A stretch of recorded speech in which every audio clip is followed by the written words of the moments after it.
Neste vídeo traremos em primeira mão números do relatório anual produzido pelo especialista César Grafietti em cima dos balanços dos clubes de futebol do Brasil. Desta vez com a Outfield e a Galápagos Capital, parceiros do César, que apoiaram esse trabalho tão importante que já foi feito, vem sendo feito há anos com apoio de outras empresas. Agora essas duas companhias apoiando esse estudo, esse trabalho tão importante para o futebol brasileiro.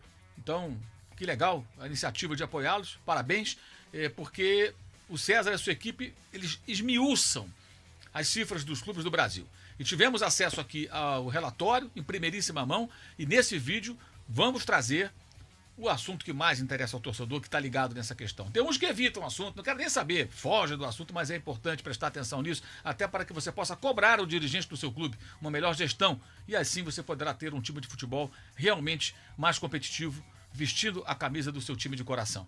É muito importante que o torcedor fique atento a esses números e a gente começa aqui com esses detalhes na tela que você já está vendo. Série A ampliada. O Atlético Mineiro segue sendo a maior dívida do Brasil, com um número que cresceu 14% em 2022. As dívidas do Corinthians apresentam crescimento e seguem sem solução aparente. A maior parte das dívidas do Atlético Paranaense são com o Banco de Fomento do Paraná e estão associadas à construção da Arena da Baixada. Há uma série de discussões da Justiça sobre ela e o clube aparentemente tem sido vencedor. Frisa aqui o relatório. Aguardamos a solução para ajustar o número à realidade. Aí outro detalhe importante. Os números das SAFs de Botafogo, Cruzeiro e Vasco são a soma entre suas dívidas e as dívidas das associações. Ou seja, o que deve a SAF, que é o futebol, e o que deve o clube original, o clube social, enfim.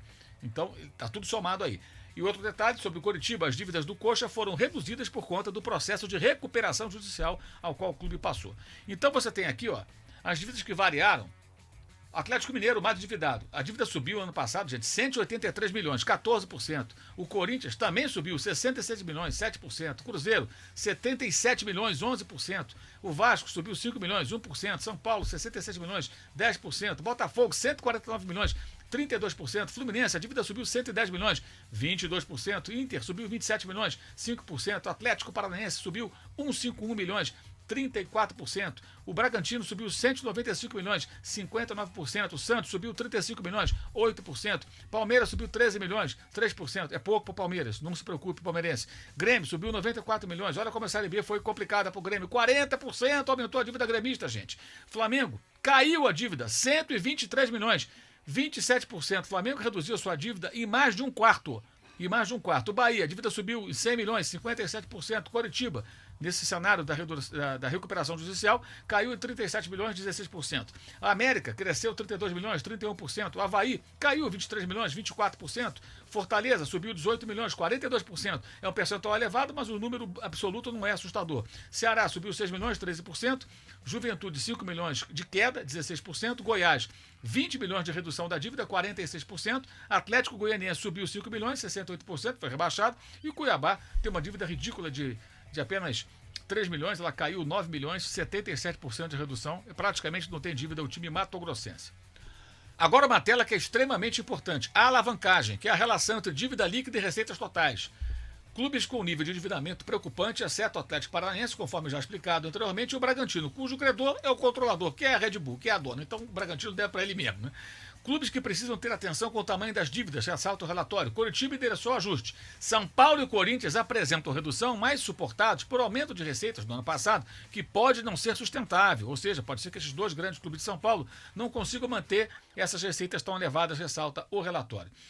Há anos o César Grafietti, e ele frisa aqui esses percentuais nesse estudo em parceria com a Outfield e a Galápagos Capital, ele sempre fala, o teto é 1,35, ou seja, se você arrecada 100 milhões, você pode dever 135 milhões. A dívida não pode passar de 1,35 do que você arrecada. Esse é o limite do razoável, certo? Então, o problema não é dever, o problema é você dever várias vezes aquilo que você arrecada, que é o caso do Cruzeiro, que viu crescer de 2021 para 2022 a sua dívida. Você vai ver na tela os percentuais. O Vasco também cresceu, o Botafogo, o Atlético Mineiro, o Bahia, o Atlético Paranaense teve um pequeno crescimento, o Fluminense também cresceu, o Bragantino cresceu, o Santos cresceu, o Inter manteve, o Corinthians reduziu, mas ainda está acima do 1,35, tem um detalhe, o Corinthians tem um estádio ainda, que é outro CNPJ, aqui é a dívida do clube apenas, gente.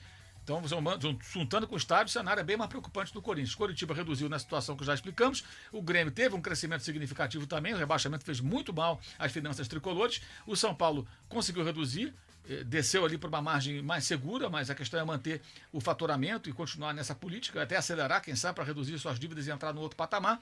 O América Mineiro teve uma queda pequena, mas está ali na margem tranquila. A mesma coisa o Avaí, que caiu bastante a sua dívida, né? Era de 3,8, foi para 0,8 daquilo que arrecada, foi rebaixado inclusive o Avaí. Aí o Palmeiras cresceu um pouquinho para 0,6, mas super tranquilo, nada demais. Ceará também 0,4, Juventude. E o Flamengo, que é o time de maior arrecadação do Brasil, reduziu de 0,4 para 0,3. Ou seja, o Flamengo deve 0,3 daquilo que arrecada. É uma dívida muito pequena para quem tem o maior volume de dinheiro entrando. Como é o caso do Palmeiras também, num número que não é tão favorável, mas é muito bom também. Porque o Flamengo fatura ainda mais que o Palmeiras, né? Então o Flamengo fatura lá mais de 1 bilhão e o Flamengo tem uma dívida que é muito pequena em relação a esse faturamento. O Fortaleza, o Goiás, o Atlético Goianiense, e todos reduzindo, né? O Atlético manteve e o Cuiabá praticamente zerou a sua relação dívida-receita.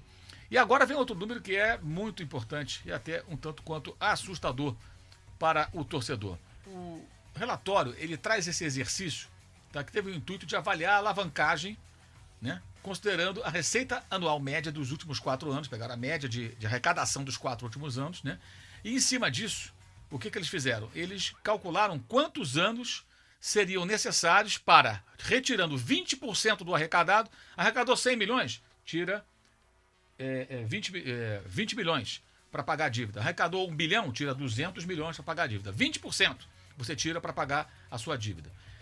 Então, na média dos 4 últimos anos, tirando 20% para ir amortecendo a dívida, em quantos anos cada clube conseguiria zerá-la? Isso não é preciso zerar a dívida. Você tem que ter uma dívida, como eu já mostrei antes, na tela anterior, controlada, que não passe 1,35. Uma dívida que você consiga pagar, consiga administrar bem. Tá? Mas apenas a título de ilustração e para entender o tamanho do buraco de cada clube, quanto tempo levaria, tirando 20% do que arrecadou em média dos 4 últimos anos, cada clube para poder zerar a sua dívida, né? Vamos lá. Atlético Mineiro precisaria de praticamente 21 anos, você está vendo aí. O Cruzeiro, 2 décadas. O Botafogo, quase 19 anos. O Vasco, mais de 17 anos. Bragantino, 12 anos. Fluminense, mais de 10 anos. O Corinthians, quase 10 anos, fora o estádio. O Atlético Paranaense, quase 9 anos. O Coritiba também, quase 9 anos. O Bahia, mais de 8 anos. O América, mais de 7 anos, quase 8. O Inter, mais de 7 anos. O São Paulo, 7 anos praticamente.